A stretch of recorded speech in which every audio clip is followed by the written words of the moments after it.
Arratsaldeón, estamos de nuevo leyendo a Kant y comentando a Kant.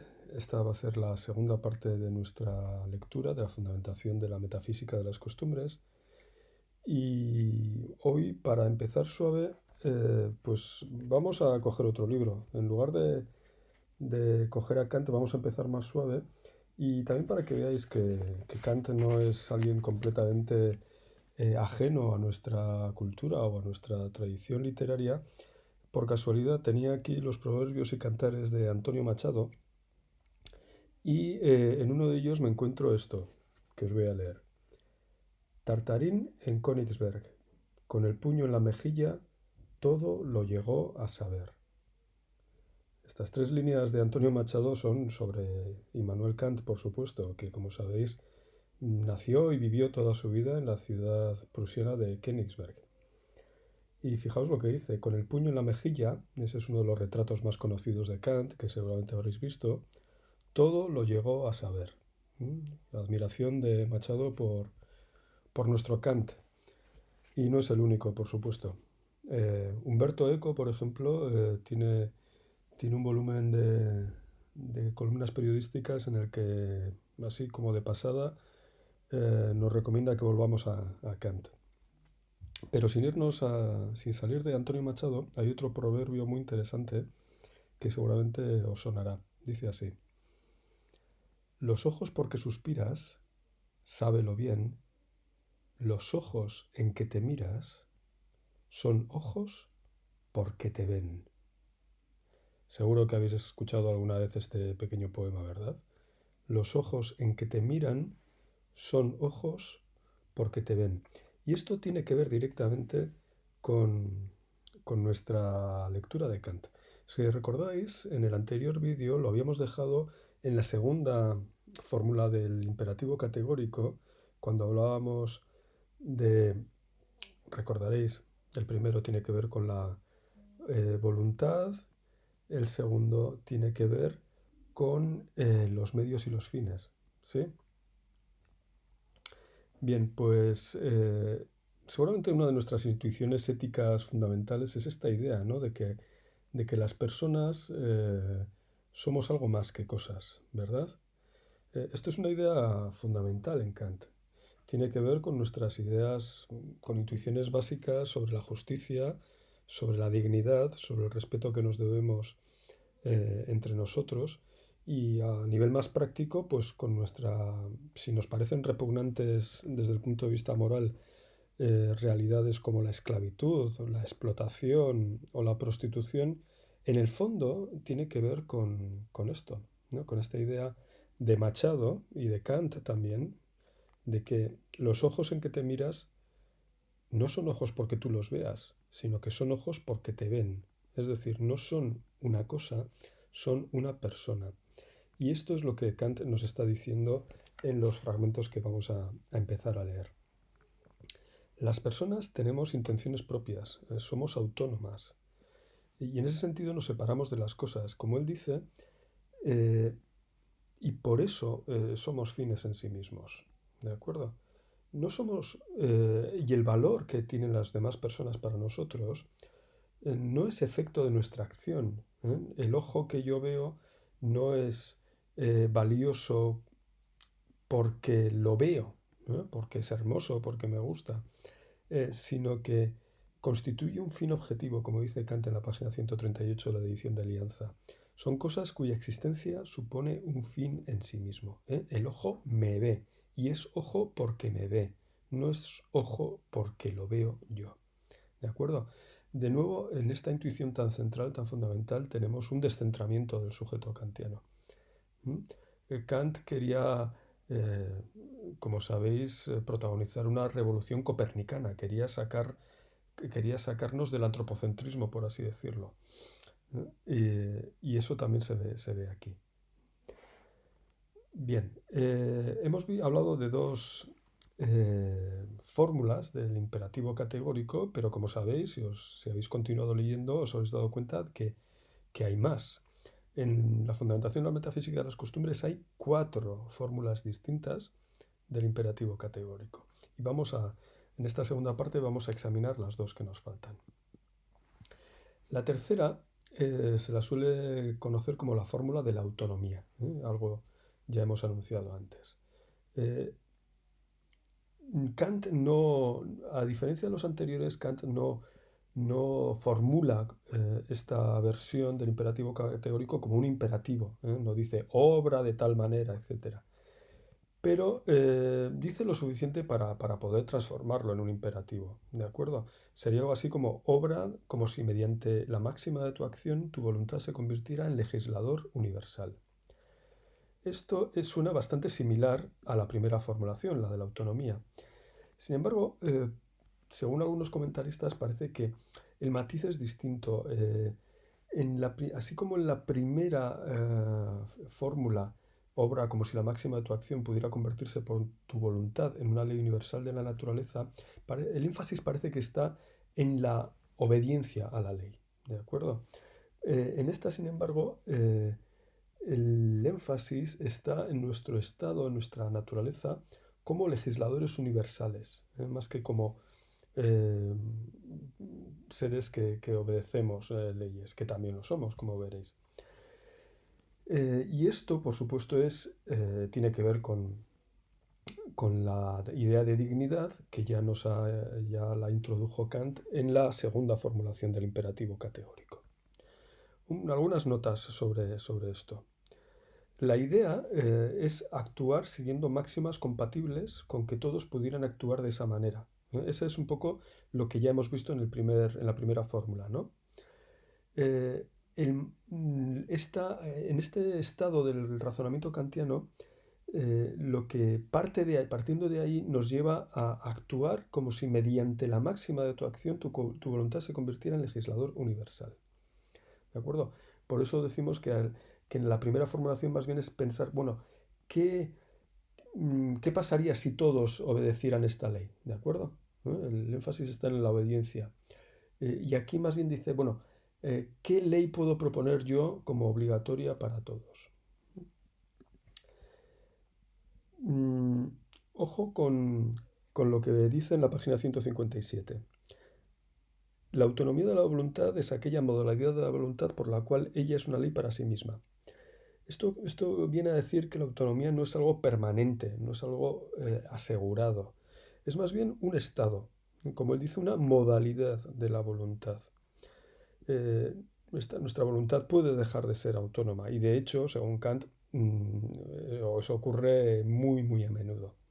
Generalmente cuando actuamos no actuamos de manera autónoma porque, como diría Sartre, actuamos, digamos, de mala fe.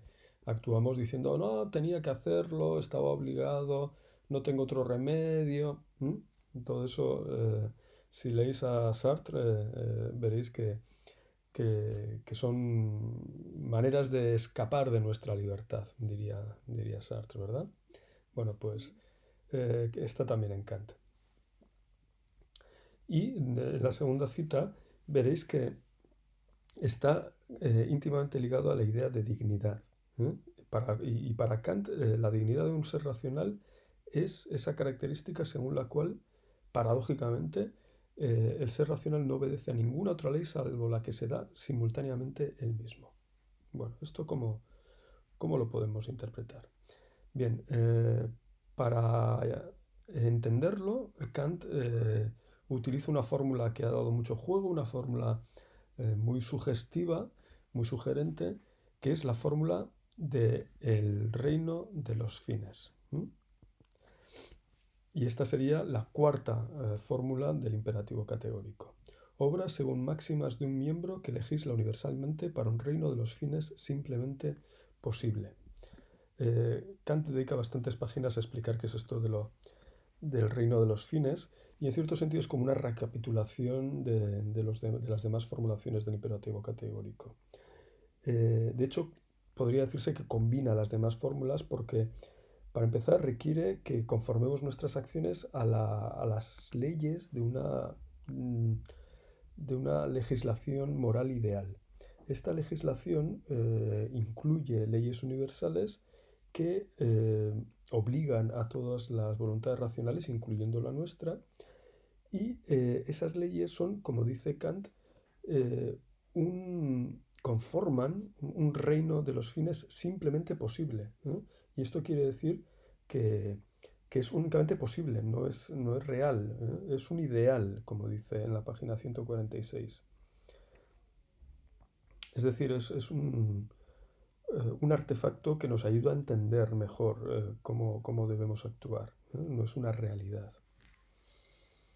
La idea intuitiva es que nuestra obligación moral fundamental sería actuar únicamente, ¿eh? Y en esto la moral kantiana es una moral como muy reticente, no nos dice casi tanto lo que hay que hacer, sino más bien, si tienes que actuar, actúa solo siguiendo principios que pudieran ser aceptados por una comunidad de agentes completamente racionales y cada uno de los cuales comparte de manera igual esa capacidad legislativa, esa capacidad de darnos a nosotros mismos principios para regular nuestra vida en común. Esto es muy interesante y luego, desde luego, ha habido filósofos que lo han continuado, ¿no? Pues cuando leáis a Habermas os daréis cuenta de que sigue en esta línea, o cuando leáis a John Rawls, un filósofo político muy importante del siglo XX. Lo que dice Kant en la página 147 a mí me gusta mucho, y es que esta idea del deber no descansa en sentimientos, impulsos o inclinaciones, ¿no? Esto es lo que nos viene diciendo todo el rato, ¿no? No descansa en lo empírico, sino simplemente en la relación de los seres racionales entre sí. Es decir, el deber procede de la relación entre los agentes racionales, entre nuestra manera de vivir juntos. De nuevo, es una idea de la ética completamente formal, pero que procede de nuestra naturaleza más profunda como seres humanos, ¿no? Como seres relacionales. Bien, pues ya tenemos las 4 versiones del imperativo categórico y ya en las últimas páginas del libro Kant viene a relacionar todo esto con la idea de libertad. Y por eso para muchos en realidad lo que hace Kant es reducir la moralidad a la libertad. Lo que hace es una defensa de la libertad. Eh, y, y de hecho identifica la moralidad con la capacidad que tenemos de realizar acciones eh, a partir de la mera idea de la libertad, de que somos libres. Ahora bien, Kant es muy consciente de que en el mundo empírico pues hay leyes que no nos podemos saltar. Entonces, en esas páginas finales trabaja constantemente con una dicotomía, ¿no? Nos coloca entre dos mundos, el mundo inteligible y el mundo sensible. En esto Kant es seguramente platónico, tiene que, tiene que explicar cómo se relacionan el mundo inteligible y el mundo sensible, y finalmente considera que a efectos éticos, otra cosa será la ciencia, las leyes del mundo inteligible han de ser consideradas como imperativos para mí. Es decir, nuestra esencia más profunda para Kant, y en esto habrá quien no esté de acuerdo, es que somos racionales, que nos podemos reconocer a nosotros mismos como inteligencia. Nos reconocemos también como seres que pertenecemos al mundo sensible, por supuesto, pero es la razón la que alberga esta ley en la idea de libertad, dice Kant.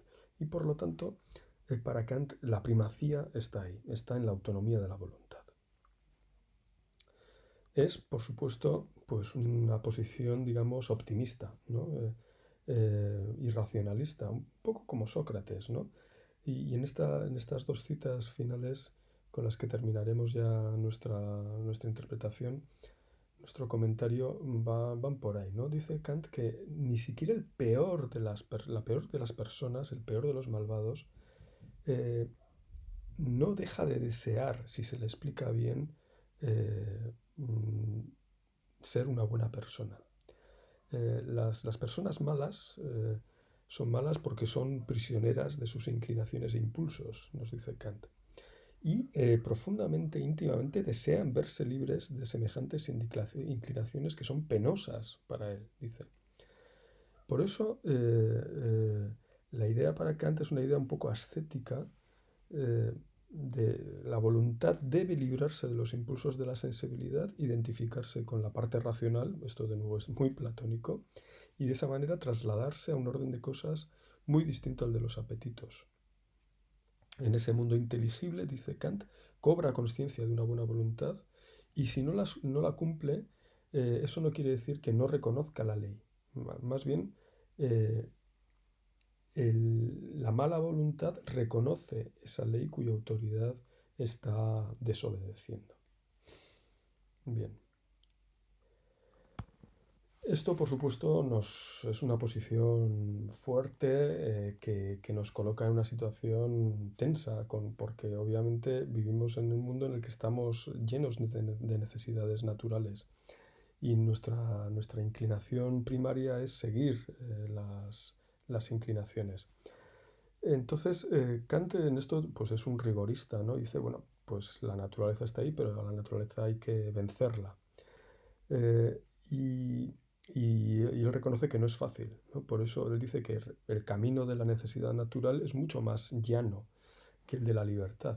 Pero en la medida en que renunciamos a nuestra libertad sencillamente para vivir como cerdos satisfechos, y con esto ya doy la palabra o preparo el camino a nuestro siguiente autor, que es John Stuart Mill, y que como sabéis, y si no lo sabéis, lo sabréis, dijo que es mejor ser un Sócrates insatisfecho que un cerdo satisfecho.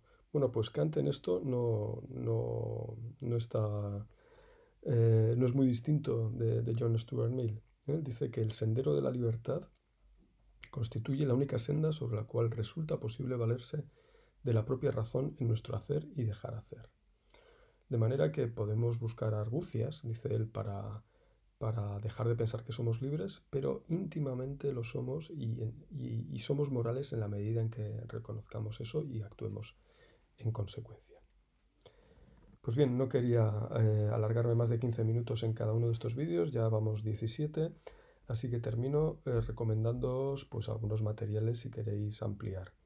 Como os dije en anteriores vídeos, un buen punto de partida son estos vídeos de la serie Mentira la Verdad que podéis encontrar en YouTube. Hay dos dedicados a la fundamentación de la metafísica de las costumbres. Lo que os pedimos, por otra parte, es leer a Kant. No os conforméis con un Kant de segunda mano. Estamos en segundo de filosofía, tenemos que pasar por Kant. Por ello, seguramente el material de consulta más útil sería el estudio preliminar que Roberto Aramayo, Rodríguez Aramayo, hace a su propia edición de la Fundamentación, que es la edición que estoy manejando aquí. Es una buena introducción y recorre todo el libro y lo explica con mucha claridad. Si alguien se engancha y realmente quiere profundizar, esto desde luego no es obligatorio, pero seguramente la mejor introducción a la filosofía moral de Kant que existe, es gratuita y está en la Enciclopedia de Filosofía de la Universidad de Stanford.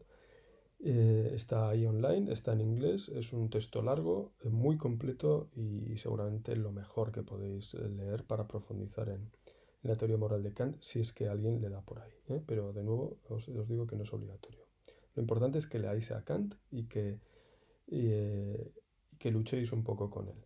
En breves, pocos días os pasaré un cuestionario para que repaséis todo.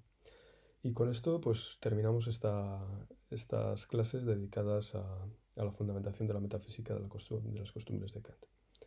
Nos vemos.